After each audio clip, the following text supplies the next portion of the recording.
if I try to orient the net in this direction, in the horizontal direction.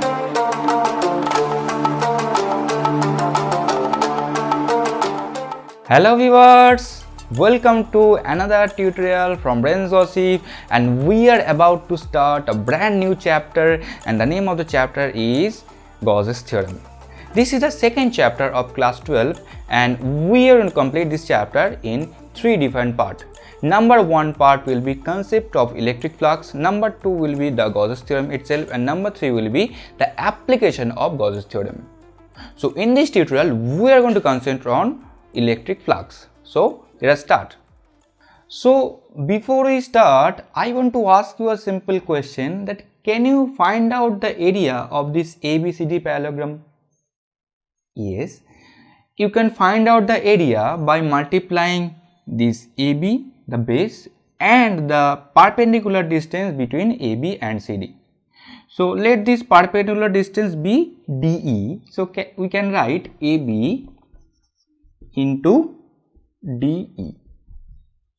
Okay. Now what is this DE? If this angle is theta, this angle is also theta. So what I can write DE equal to BD sin theta. So area of this parallelogram equal to AB into BD sin theta. So what does it mean? That it means AB into AC. Now if I write this in vector form, we will write sin theta over here. So that is equal to AB cross AC. Now let us just quickly give a name, AB equal to our vector A and AC equal to vector B. So what does the area means? Area equal to A cross B. Now in order to calculate the magnitude, we have to calculate the mod of this vector. But here we are getting a point that area is not a scalar quantity, it is actually a vector quantity, because after cross multiplication of two vectors, that is A and B, we are getting this area. So area is actually a vector quantity. So this is clear from this discussion. So if a student of class 9, class 10 come and ask me, sir, is area a scalar quantity or vector quantity? What will be my answer? My answer will be obviously area is a scalar quantity. But a student from class 12 come and ask me, sir, area is a scalar quantity or vector quantity? My answer will be, it's a obviously vector quantity. So definitely area have a direction. So what is the direction? Now in order to understand the direction of vector, I have to draw few diagrams. Now let us consider few area. This is area A, this is area B, and this is a sphere. Now here we can see the upper surface, the area is actually horizontal and this is the upper surface. So this is the direction of the vector. We represent this by n cap, unit vector along upper direction. So in the lower direction also area must have another vector. So this is minus n, opposite vector. So both the cases the area have two direction. Now here also n cap, in the left and right also minus n cap. So in both the cases this area have two vector. So it doesn't matter in which direction you want to take the vector, either left or right, because area have two surface. So upper or lower, here left or right, you have every right to take any direction, there is no problem. But there is a problem in this third case where we are considering a sphere. Here we are considering a sphere, and in that case whenever you want to take the area vector, it must be always in the outward direction. You cannot take the area vector in the inward direction. So this is the problem. Why? Because these two are the case of open surface and this is the case of closed surface.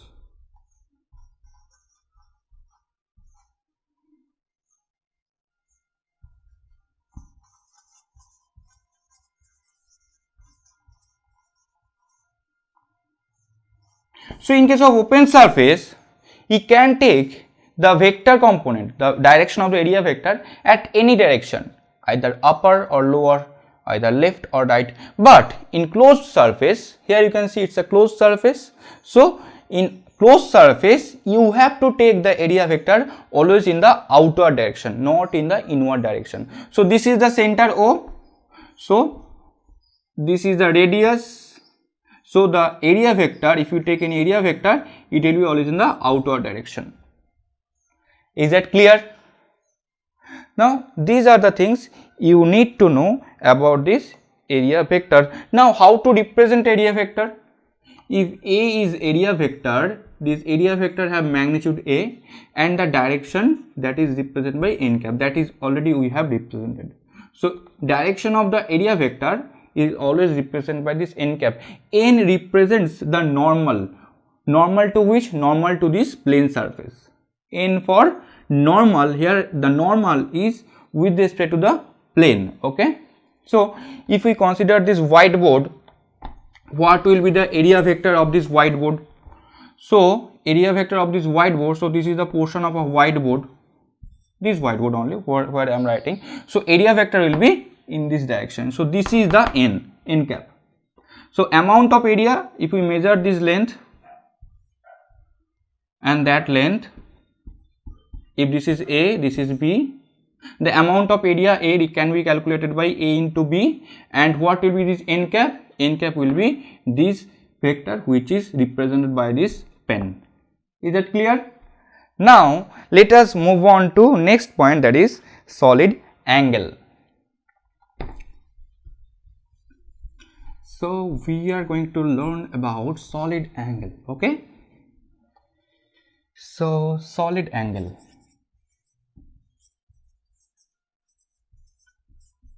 Now what is solid angle? Sir, we already know what is angle, but what is solid angle? See, the concept of angle is two-dimensional, but in case of solid angle, it is the concept of three-dimensional. We'll quickly understand this by the example of watermelon. Okay, so let us consider there is a watermelon. Okay, so it's summer time, so I really like to eat watermelon. So this is a watermelon. Now if the radius of this watermelon is r, what is the surface area of this watermelon? This is 4 pi r square. Isn't it true? Obviously. Now if we take half of it, half part of the watermelon, so here also we are just cutting it by a knife and we are taking half part. So this is radius r. So here, so this is a half. Okay, so this is 2 pi r square. Isn't it true? Now if we just take quarter part of it, 1/4 of the watermelon, so here also this is r, so this is a 1/4, that is pi r square. Okay, so as you can see, all the cases or any other cases, if you just try to calculate the area, it is always proportional to r square. So area is proportional to r square in every cases, whatever be the area we try to calculate. So greater the radius, greater amount of area will be there. We'll just try to understand by comparing a cone. Okay, cone means where you try to eat your ice cream. Okay, now this is a cone. Now I generally like to put ice cream over here, isn't it? Now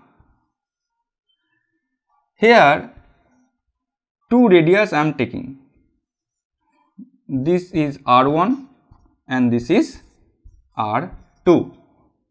Now this area is A1, this area is A2. Now if I tell you, so find out the ratio of A1 is to A2, what will be your answer? As I said, the area proportional to R square, so your answer will be, it is R1 square is to R2 square. Is that clear? So from this concept we get the concept of solid angle. Because why you are getting this ratio? Because this is a part of cone and here the solid angle is constant for them. So as the solid angle is constant, we are getting this ratio. Solid angle generally represented by omega. Okay, we generally try to represent solid angle by omega. Now how we represent a solid angle? Omega equal to ratio of the area with respect to the radius square. So area is dA and radius square, so r square. So this is how we generally try to represent the solid angle in differential form. Later I'll discuss about why we try to always represent the solid angle in differential form. This is another point, but for this timing please remember solid angle equal to dA by r square. Now we want to learn what are the solid angles made by this sphere, that is a spherical surface. Now first I have to calculate the total area. Total area is 4 pi r square. Now in order to calculate the total solid angle, that is omega equal to area by r square. Now area equal to 4 pi r square by r square, r square cancel, so that is 4 pi. Okay, now for the second case. Okay, so omega for half hemisphere, and okay, so part of total sphere, so it's a hemisphere, so that is equal to 2 pi r square by r square, r square cancel, that is 2 pi. Okay, now for 1/4 of it, 1/4 of a sphere, if we take, just slice the watermelon in 4 parts, so what will be the value for omega for 1/4 will be pi r square by r square equal to pi. So this is how we get the solid angle, just by calculating the area of the surface by r square. Is that clear? Now my question is, does it really matters if it is not a sphere but any other shape? Like if I just change the shape of the solid sphere instead of taking a random shape, there also the total solid angle is constant. Why? Because this ratio is constant. So that is why it doesn't matter what is the amount of area you are getting. It depends upon how much solid angle is making over the center. So that is 4 pi for any kind of random shape. If we just total closed surface, for a total closed surface the solid angle is 4 pi. Okay, now let us try to move on and find out the relation between this area vector and the solid angle. Now in order to understand the relation between the area vector and the solid angle, here also we will try to take a cone like this. Okay, now please try to understand the center of the cone is O and the surface is this vector dA. This is the top of the cone. Now this is the radius r, and this r cap is the radius vector which is in the outward direction from the center. Now in order to take the omega, d omega, that is the solid angle, what we have to do, we have to take the component of this dA vector in the direction of the radius vector. So if this angle, the angle between this r cap and dA is theta, then the component of this dA vector in the direction of the radius vector, that is dA cos theta. Okay. Now solid angle d omega equal to dA cos theta by r square. So this is how we can calculate the solid angle. Is that clear? Now there is another alternative option. Instead of calculating this cos theta component, cos theta, we can simply make them dot product. So d omega equal to dA dot r cap by r square. So this is how also we can find out the solid angle for this cone. So this solid angle we are calculating over here actually. So I hope still now you have understood the area vector and the solid angle. Now we are about to learn the concept of electric flux. That is the main focus of this chapter. So let us start. Now in order to understand the concept of electric flux, I would like to give you an example.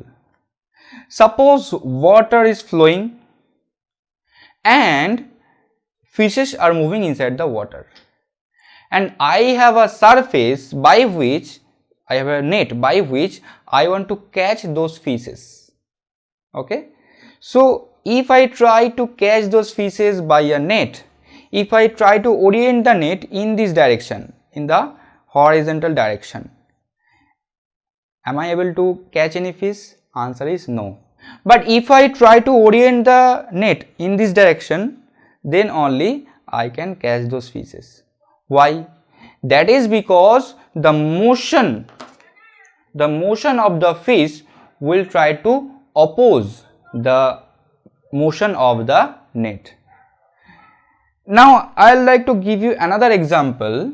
See, there is a torch and I want to orient the light like this.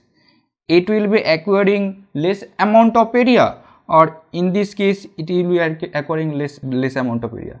Here it is greater amount of area it is taking, but here it is lesser amount of area it is taking. Now if I just try to orient the light in this direction, although light is there but no light is falling on the board.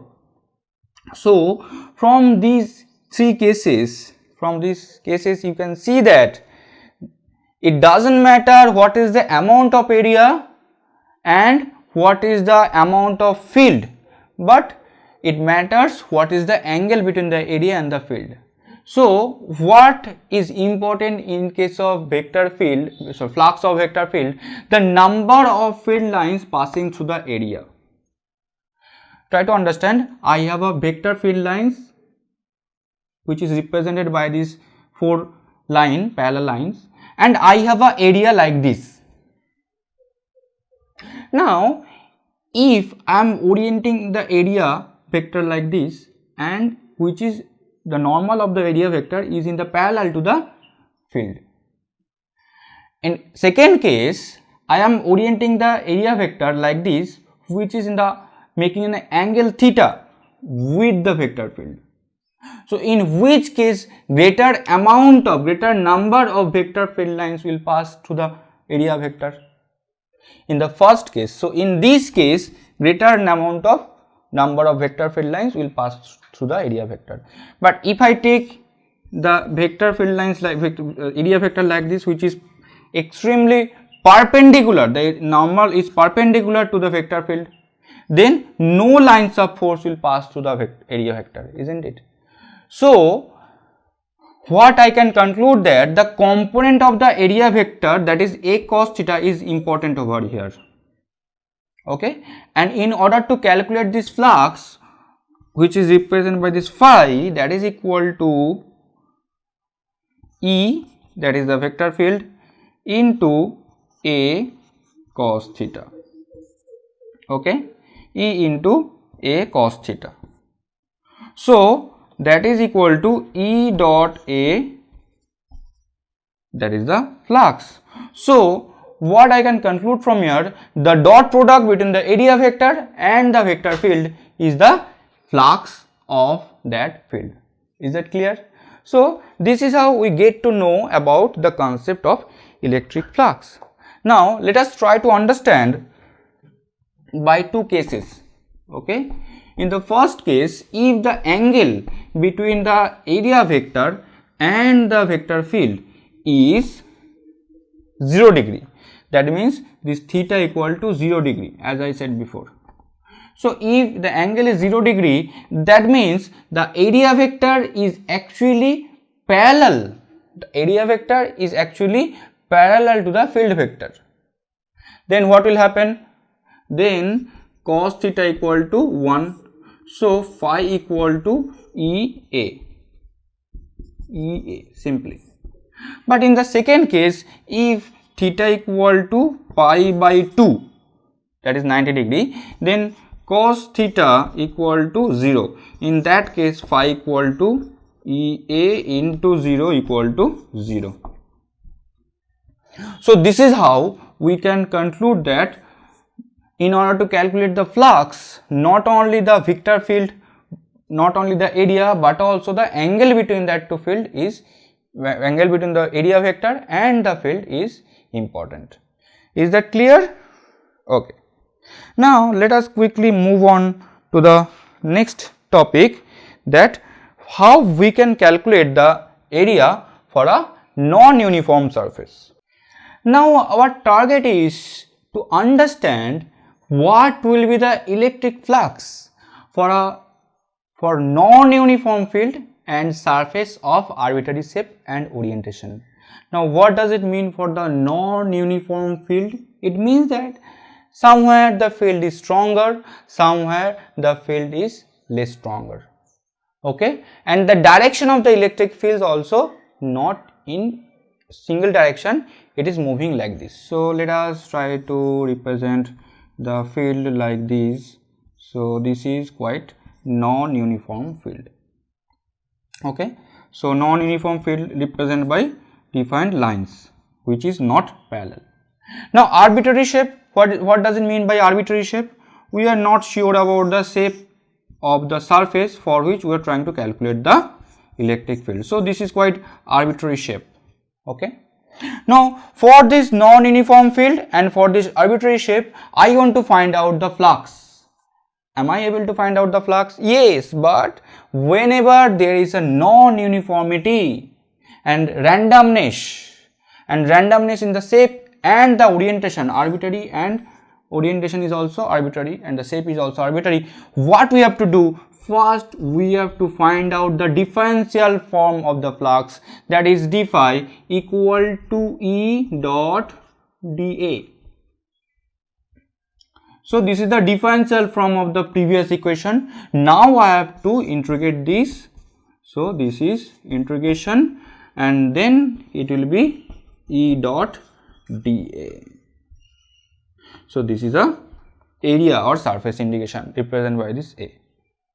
So this is how we can calculate, but without any given data, without the nature of the electric field, without the nature of the shape and the size of the surface, I cannot calculate or evaluate the value, but still now I can say that for total flux phi equal to E integration of E dot dA. Is that clear? Now let us come to another very important point, that what will be the total flux for a area which is a closed one. Still now we are discussing about open surface. Open surface, what is the meaning of open surface? Which we can close by a contour, means by a line we can close this surface. Okay, but what happens if the surface itself is closed? That means what is the example of closed surface? Like a sphere, like a room. So these are the example of closed surface. And what is the example of open surface? Like a field or like a dish. These are the examples of open surface. So still now we are discussing about open surface. Now we want to learn what will be the vector electric flux for a closed surface. So in order to understand the flux to a closed surface, we have to take a potato. Okay, potato is a good example. So let us take a potato of arbitrary shape, and this is presence inside a electric field. So electric lines of force goes in and out of the potato, that means the arbitrary closed surface. That is what we are talking about. So we have to calculate the total surface integration. What is the total surface integration? Total surface integration is represented by this. Any kind of total integration is represented by this. Okay. So total flux phi equal to total surface integration. This ring represents the total and S represents the surface. So total surface integration of electric field multiplied with the area dA. So this is what we get for the closed surface, electric flux through a closed surface. So from this point there must be a dot product, actually I forgot to mention. So from this point we are about to start the concept of Gauss theorem. So in Gauss theorem we are interested about this little thing, in the total surface integration of E dot dA. We will start from this point in case of in the mathematical form of Gauss theorem. So thank you for watching. I think I am able to clear you about the area vector, about the solid angle and electric flux. So this was the topic of discussion of this chapter of this video. So in the following video we will be learning about Gauss's theorem. So thank you for watching, and please keep continuing watching this video. I think in this lockdown period these videos will be helpful for you to understand the class 12 physics, concept of 12 physics in a better way. So thank you for watching. Bye bye, take care and stay safe.